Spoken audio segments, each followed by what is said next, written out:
Hello and welcome back to my channel. It's time for one of my favorite videos every month, and that is my reading wrap up. August was a great reading month for me. I read a total of 10 books, which might be the most I've read this year in any given month. I made progress on some of my reading lists and reading goals, which feels amazing, and I read books just for fun, and it was just all in all a pretty good reading month. So a few stats. With 10 books, it was a total of 3,325 pages. The longest book I read was 546 pages, and that was The Poisonwood Bible by Barbara Kingsolver. The shortest book I read was 176 pages, and that was Wide Sargasso Sea.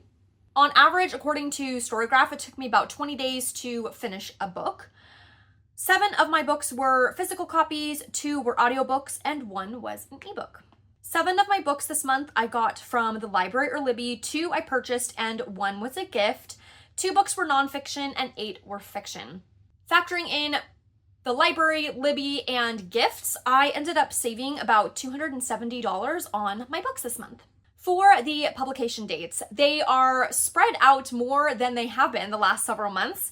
2 books were published in 2024, 2 in 2023, 1 in 2022, 1 in 2020, 1 in 2019, 1 in 2010, 1 in 1998, and 1 in 1966. So it's kind of fun to see a wider publication date range. For my author map, I had a little bit, trouble's too strong. I did not as easily find where all of the authors were from or like specific places within their countries, specifically a couple of them in the United States, but I just kind of put the United States authors somewhere within the United States. But here is a map of roughly where all of the authors for my August reading are from. Now, for the reading list challenge goal updates. Sure. Reading challenge goal list updates. I was able to mark some more off of the diversity book bingo, and I rearranged some other books. So I had previously put My Friends by Fredrik Backman in the laughter category because I don't often laugh in books. And since I laughed in that book, I was like, it has to go for laughter. But then I had been planning to put it in my favorite author category, and then I needed to put it in the laughter category. Anyways, I laughed in another book this month, so I was able to rearrange.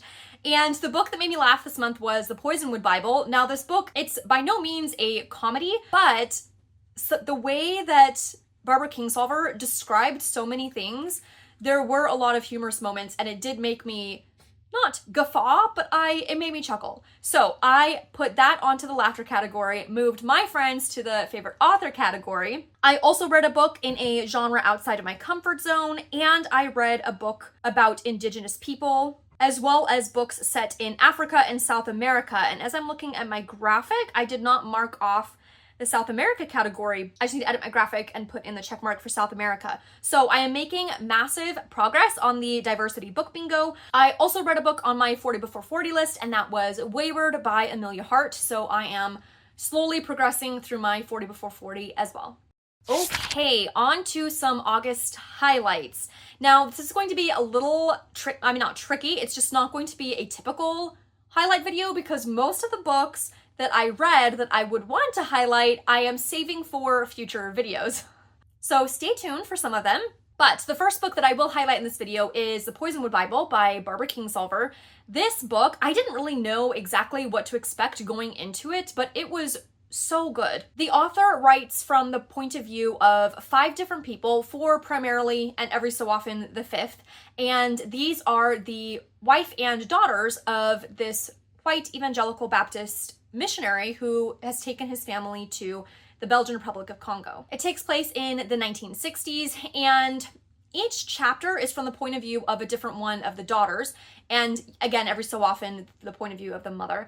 I found it fascinating that even with 5 different points of view, Barbara Kingsolver was able to give each person their own voice, their own tone, and she was really able to highlight the differences in how each individual character could view the world and their experiences and the things happening around them. This story covers so many themes. It made me think so much, and it is one that will definitely be sticking with me for a while, and I'm pretty sure at some point will be a reread. The Price family did not want to move to the Congo with the exception of Nathan Price, the father. And he felt the call of God that he was supposed to start this mission. So he took his family and they spent a number of years there. While they're there, through the points of view of different members of the family, so many different things are highlighted. And I'm still like, there's so many different things to like dissect and think about and discuss. And in this, usually in my wrap-up videos, I do more of an overview. So I'm trying to pick some of the main things that stood out to me. But the way that the story is told through the points of view of these characters, we really see how each character is coming face to face with so many realities of life, of racism, of religion, of what constitutes a good person, what constitutes a good society. And some of these characters make choices to learn and grow as people, and some characters choose to dig their heels in. And I thought it was such an interesting look at colonization, at quite clearly is just there for his own personal agenda and is not really interested in learning or growing or talking to people. And with other characters who are there and possibly have their hearts more in a right place, but they're still not necessarily there for the right reasons. I grew up in a Baptist church myself, and it was very interesting seeing so many things that Nathan Price was, Nathan, was that his name? I think so. Nathan Price was saying, and the things that his children were saying that they heard their father saying, so many things that I would have agreed with once upon a time. And the way that so much of this religious language was used in the story to abuse, to manipulate, all in attempts to whitewash and colonize this country that didn't ask for their help and didn't want their help and didn't need their help. It was an easy read in the sense that it was very engrossing. I was really enjoying the storytelling, but it was not necessarily an easy read in that there were so many things to think about and unpack. The way that they had to grapple with identity and family and faith and friendship and all sorts of things, all in the backdrop of the political landscape of what was happening in the Congo at that time. This book was definitely a 5-star read for me, and I would definitely recommend it. It's the first book that I've read by Barbara Kingsolver, but I am definitely curious to try some more by her. The second book to highlight is We Will Be Jaguars by Namonte Nankimo. This book I read specifically for the Diversity Book Bingo, and I am so glad that I did. This book floored me. In this book, the author tells her personal story of growing up in a tribe in Ecuador. 20 years prior to her, or 20 years prior to her being born, her tribe was one of the first tribes that American missionaries went to bring their religion. And some of the original missionary family members are still here, so they're still kind of growing up within this mission. And it's her story of her early growing up years, her moving to another village in order to go to a missionary school, and then her realization and desire to go back to her roots, to her heritage, and to her family, and embrace her tribe and her culture and her religion again. And then in her adult years, becoming very active in conservation. It was especially interesting reading this after reading the Poisonwood Bible, because the Poisonwood Bible was the fictionized account. This was like the same thing, just in real life, but it was so similar in so many ways. So it was just very interesting to me that both of these books came up. I hadn't planned to read on this theme necessarily this month, but they both came up for me. So hearing her story in her growing up years, the horrific things that she went through at the hands of the Christian missionaries at this school, and just the attempts to erase her heritage, not to mention the effects of the white missionaries opening the door to allow oil drilling, which polluted their rivers, their lands, their areas, and caused health issues for the people who were already living there. Now, the thing that really, I was floored. Okay, so I listened to this on audio, and it took me about 20% of the way through the book when all of a sudden, usually when I'm doing audiobooks, I listen and I can take in information, but usually, it's when I'm cleaning the house or I'm doing other things or I'm driving. All of a sudden, 20% in, I'm almost a quarter of the way through, and for, I don't even know, the 50th time, maybe more than that, I'm sure, she says the name of her tribe. And all of a sudden, I was like, wait a second, Waorani? What? That's so familiar. And all of a sudden, pieces started clicking into place, and I realized that this book, that now I'm a quarter of the way through, why this is sounding so familiar to me. So all growing up, we read a lot of Christian missionary stories and a lot of Christian missionaries, heroes of the faith, and they were held up as people to emulate. And some of the big name heroes of the faith that we were taught about were some people named Nate Saint and Jim Elliot.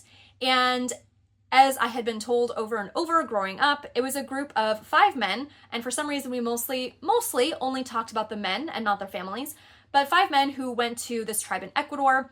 It was an unreached people group, and it was this horribly vicious, cannibalistic, very violent tribe, and they wanted to go to, my cat's going bonkers and running up and down the stairs, so that's what that is.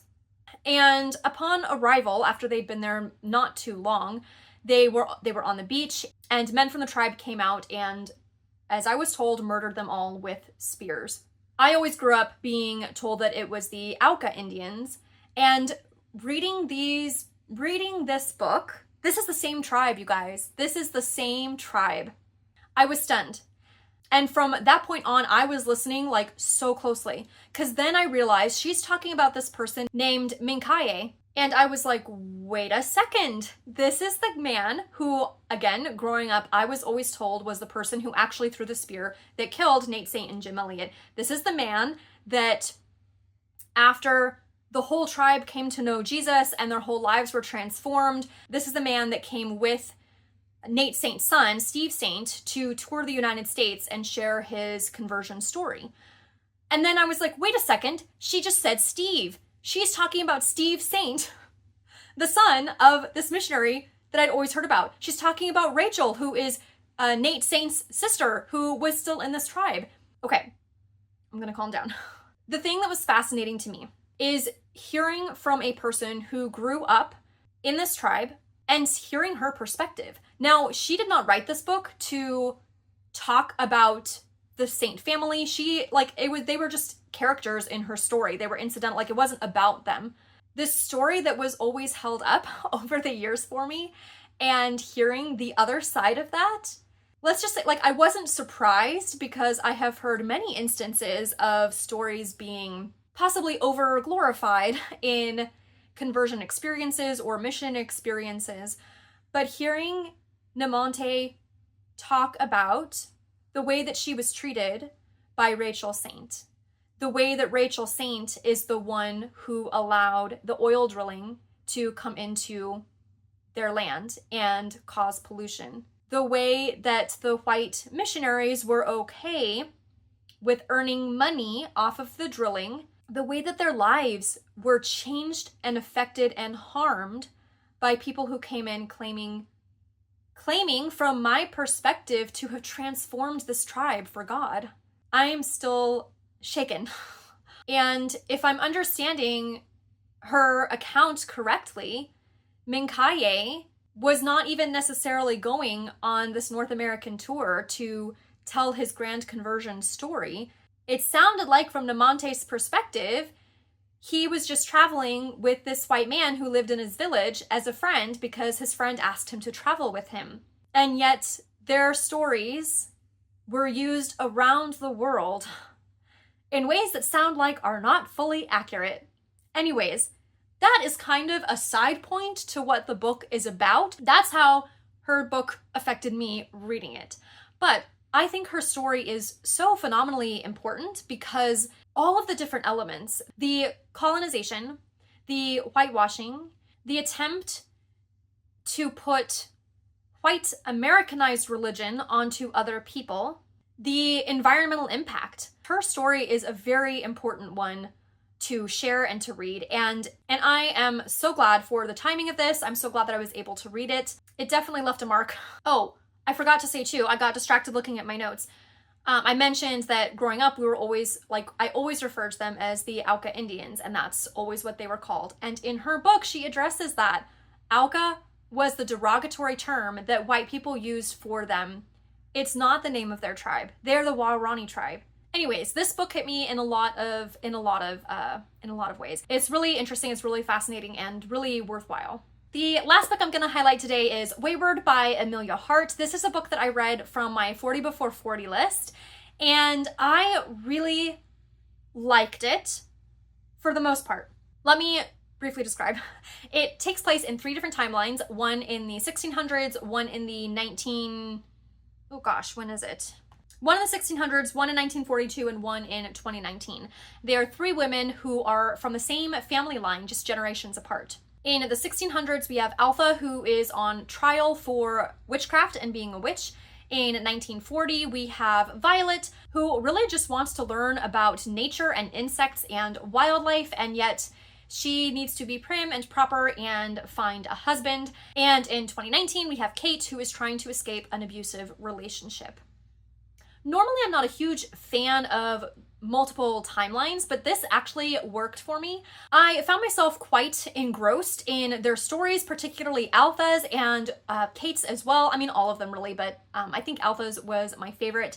And the way that in each of these timelines, each woman is facing somewhat similar things and having to draw on their inner strength and resilience and their love for and connection with nature. I love stories of women empowerment, of generational strength, and I've really been enjoying reading more about the women who were accused of witchcraft when they were simply guilty of having opinions or knowing a lot about herbs and remedies and things like that. So for those aspects, I did really enjoy this. I really enjoy just a lot of those themes.